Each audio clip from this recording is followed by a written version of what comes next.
Ladies and gentlemen, this is not just a news flash. This is history being rewritten right before your eyes. For decades, power flowed in one direction. For years, the world danced to the rhythm of Washington's tune. But now, the beat is changing. India didn't flinch. India didn't bow. India skipped the tariff trap, and the world took notice. While others scrambled under pressure, the rupee rose not just in value but in spirit. And as Wall Street watched in disbelief, Main Street in Delhi roared with pride. The U.S. expected silence, but got resilience. Ladies and gentlemen, this isn't just about trade, it's about transformation. What just happened on the world stage is more than a line in an economic report. It's a signal, it's a thunderclap echoing across continents. When the world's most powerful nation raised tariffs like a sword, expecting nations to kneel, India did something unthinkable.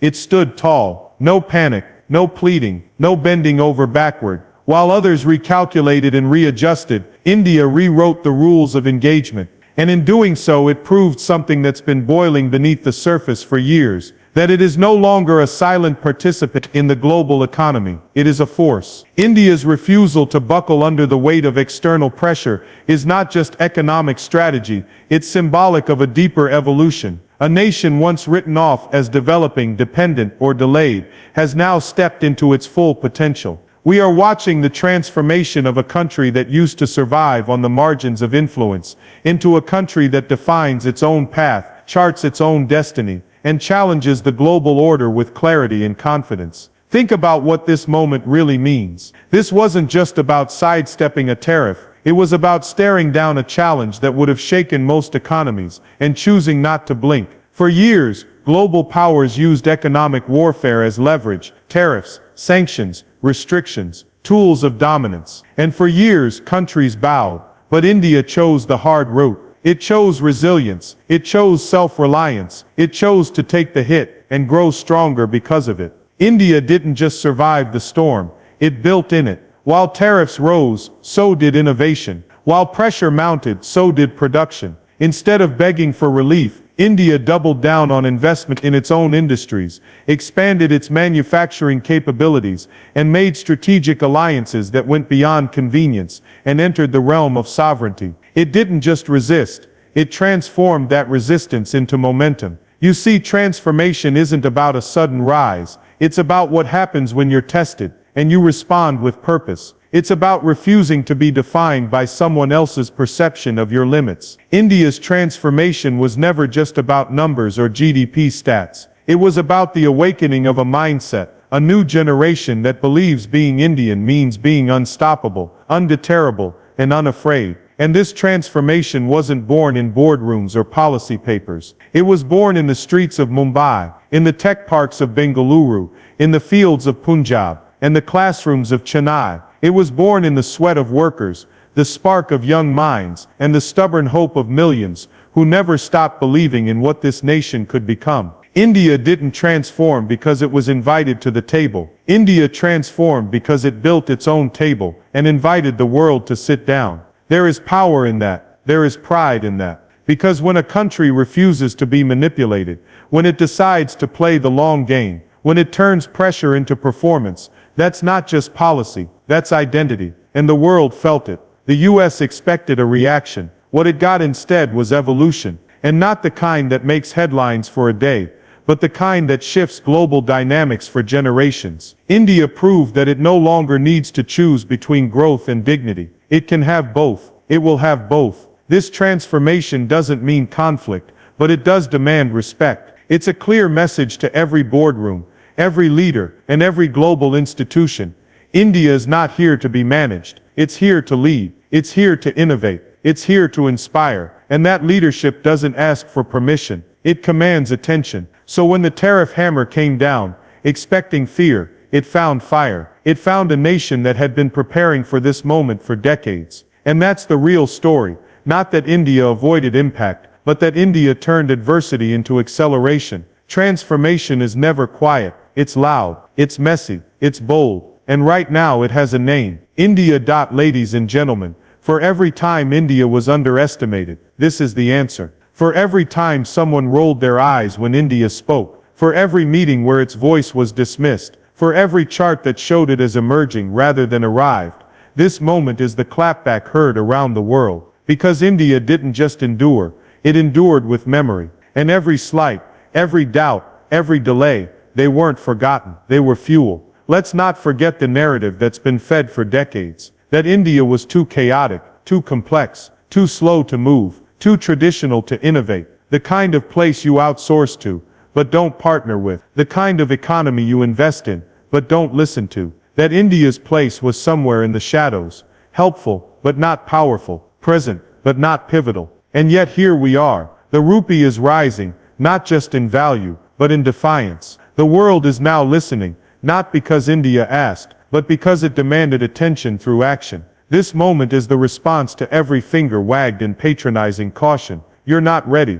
You're not stable. You can't handle global pressure. The truth, India wasn't just ready, it was quietly preparing, while the world looked elsewhere. While headlines obsessed over Europe's inflation, China's slowdown, or U.S. elections, India kept building infrastructure, building trade routes, building its digital backbone, building the world's largest democracy into the world's most underestimated superpower. And now it's not asking for recognition, it's earning it. This is personal for every Indian who's ever walked into a foreign boardroom and felt looked down upon. For every student who was told their degree from Delhi or Hyderabad wasn't quite equivalent. For every brilliant entrepreneur who couldn't get funding unless they had a Silicon Valley zip code. It's personal because being underestimated wasn't just economic, it was emotional. A constant struggle to prove that made in India wasn't second tier. That an Indian accent didn't mean a lesser mind. That Indian ideas didn't need Western approval to be legitimate.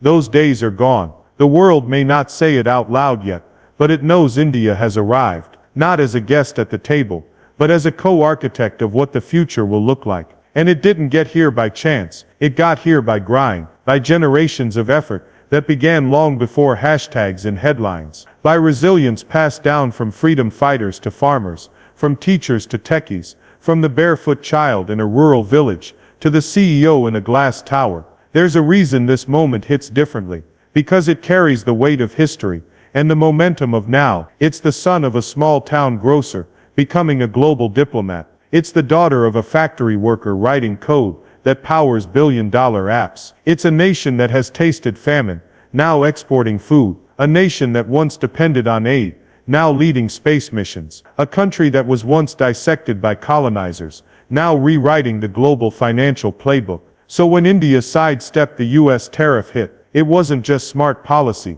it was symbolic justice. It was centuries of being told you can't, turned into we just did. It was the world's largest democracy, proving it can stand shoulder to shoulder with the world's most powerful economy, not in confrontation, but in conviction. And let's be clear, this isn't about gloating, this is about growing. It's about a country that has learned how to carry both humility and hunger. Humility for its roots, hunger for its role in the future. It's about showing that pride doesn't need to be loud, it just needs to be earned. And India's pride has been earned, brick by brick, bite by bite, vote by vote. So to every voice that said India was too poor, too backward, too broken, this is the response. Not a shout, not a scream, but a steady, undeniable rise. India didn't just survive the noise, it became the signal, and the world finally has no choice but to listen. Ladies and gentlemen, the rupee didn't just soar, it sent a message, it told a story no headline could capture, no chart could fully explain, because this wasn't just a rise in value on a spreadsheet, this was a statement from over 1 billion people, that India is no longer content with being seen as the underdog, the backup plan, the runner-up. The rupee's climb was more than market movement. It was a declaration of self-worth. It was the pulse of a nation refusing to be defined by old narratives and foreign pressure. You see, when global powers throw tariffs like punches, they expect others to flinch. They expect currency crashes, policy panic, diplomatic retreats. But this time, the punch didn't land. Instead, India's economy absorbed the hit and answered with strength. The rupee stood its ground, and then rose, quietly, boldly, like a champion who's trained in silence and arrived for the final round already knowing the outcome. This moment was proof that economic value isn't just dictated in New York or London or Washington anymore. Value is being created in the streets of Surat, in the ports of Visakhapatnam, in the digital corridors of Gurugram. And when the rupee surged, it wasn't just numbers rising, it was the world finally realizing that India's economy is no longer a byproduct of global trends, it's driving them. For too long the rupee was seen as reactive, bouncing in response to oil prices, U.S. interest rates, global sentiment. But this time it showed initiative. It became a symbol of something bigger, economic independence. And that kind of independence doesn't come from luck, it comes from leadership, long-term vision, and the relentless effort of people who never gave up on the belief that India could stand on its own. Think about what this means, not just economically, but emotionally. Because every Indian, whether in Mumbai or Minneapolis, felt it. That quiet sense of pride, that silent nod, that feeling of finally, the world is seeing what we've always known, that this country is not fragile, it's not fumbling in the dark, it's focused, it's strategic, and when provoked it doesn't panic, it performs. The rupee's rise was also a wake-up call, especially to those who believed India could be pressured into submission. It showed that you can't corner a country that's already built its escape plan. You can't manipulate a nation that's invested in itself. Over the last decade, India has reduced dependence on imports, built up its forex reserves, digitized its banking systems, and bet big on homegrown innovation. So when the tariffs came, India didn't run to borrow. It didn't beg for breaks. It let the market speak, and the market said we believe. And belief is everything. Belief is what turns a currency into a symbol. It's what transforms rupees into respect. Because when a country believes in itself, fiercely, unapologetically, the world has no choice but to follow suit. That's what happened here. The rupee didn't just gain value in dollars and cents, it gained credibility. And in global markets, that's worth more than any policy. But this moment isn't just about India, it's about the world waking up to a new reality. The days of Western dominance over currency sentiment are shifting. The world's financial future is becoming multipolar, and India isn't asking to be part of that conversation. It's forcing its way into it, with results that can't be ignored.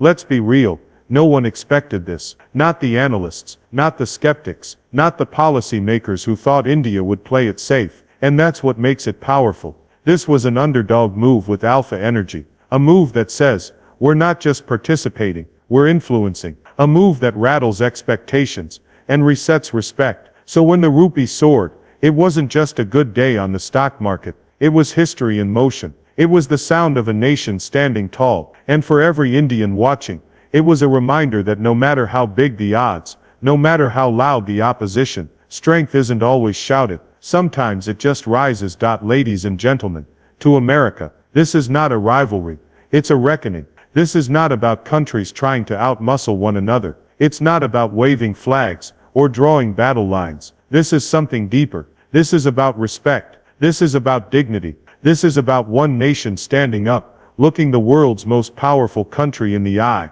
and saying, we're not here to take orders, we're here to set terms. Not because we want conflict, but because we refuse to be cornered. India's message to the United States isn't one of hostility. It's not a threat, it's a reminder that the days of economic intimidation are ending, that the global balance of power isn't written in stone, that the world's biggest democracy cannot and will not be treated like a junior partner, a backup plan, or a market to be manipulated at will. This is a reckoning, because the status quo is being challenged, and challenged with facts, not fury. For too long, the global playbook has assumed that countries like India would fold under pressure, that they'd chase foreign approval, that they'd retreat at the first sign of friction with the West. But India didn't retreat, it responded, not with rage, but with results, not with resistance, but with resilience. The tariffs were supposed to hurt, but instead of pain, America got poise. Instead of collapse,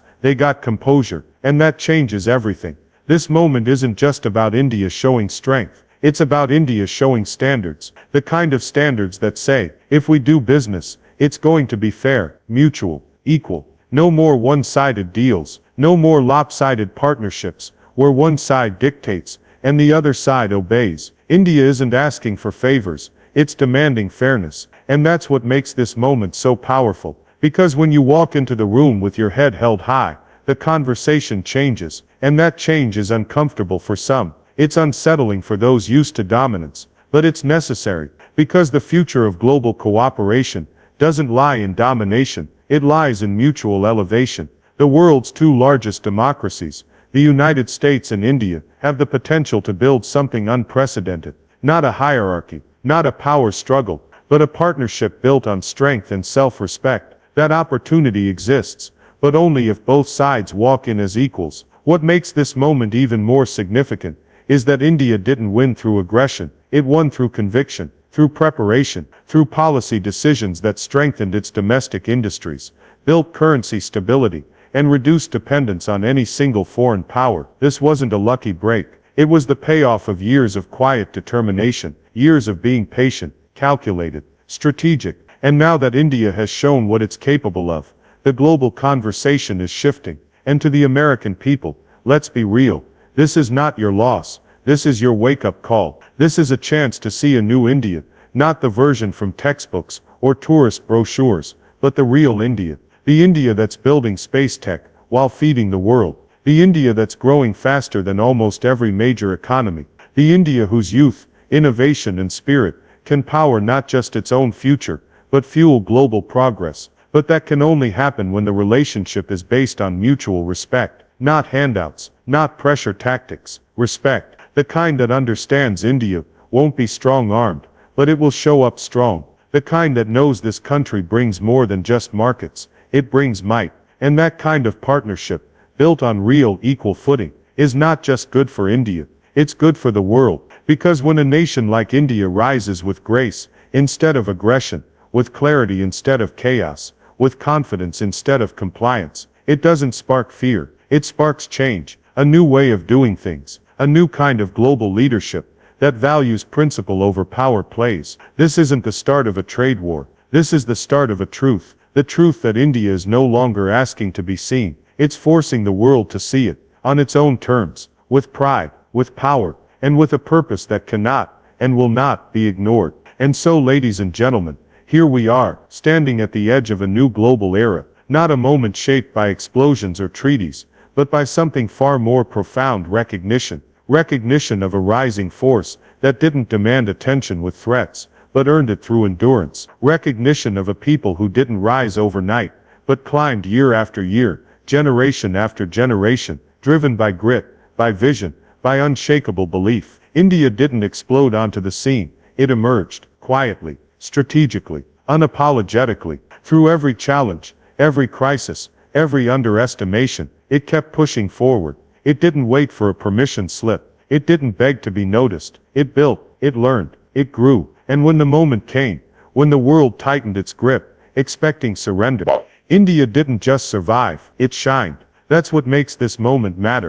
This wasn't just a win in trade, or a spike in currency. It was a declaration of identity, a redefinition of what India represents on the world stage. This is a country no longer content to be seen as the next China, or the world's back office. It's done with comparisons. It's done playing small. It's writing its own narrative, with its own pen, on its own terms. You see, real power isn't just about military might, or economic scale. Real power is when you're tested, and you answer with character. Real power is when the world throws challenges at your feet, and you don't flinch, you rise. India rose not with arrogance, but with assurance, not with noise, but with quiet, calculated progress. It didn't retaliate with fire, it responded with foundation, because what India has built cannot be threatened by a tariff. It's too deep, too vast, too grounded in people, purpose, and perseverance. This economy is not a balloon floating on foreign investments.